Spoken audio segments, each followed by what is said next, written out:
De liefst 144 teams hebben meedingen aan het 22e Iepen Fries kampioenschap zeilvoetbal. Na de voorrondes winnen er nog 48 ploegen oer die strijden om de beker. Er winnen zo'n 1300 mensen naar Sporthal de Traaienkaam. De organisatie weer dan ook tevreden. Met medewerking van scheidsrechters en alle vrijwilligers die erbij betrokken zijn, lukt dat tot op heden heel goed.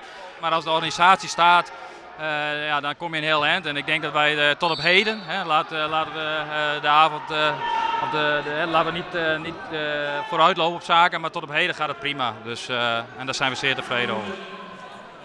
Bij de vrouwen gaat de finale tussen Drachtster Boys en Bekwik Dokkum.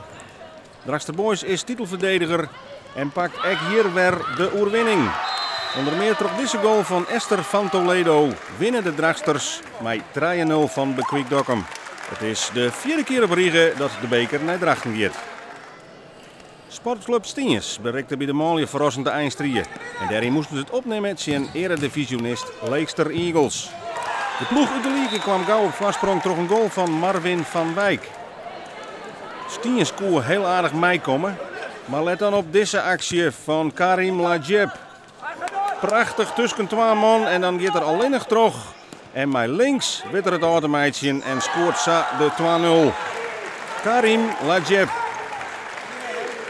Na het skoft wordt het nog even heel spannend.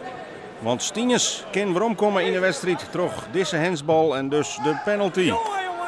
Jorrit Bergsma die maakt het de 2-1. Maar het weer net genoeg.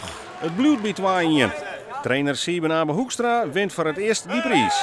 Ik ben enorm trots op de jongens en ik ben enorm blij. Ik heb zelf ooit een keer tweede als speler hellen en nu hebben we eindelijk een keer de eerste en dat vind ik fantastisch.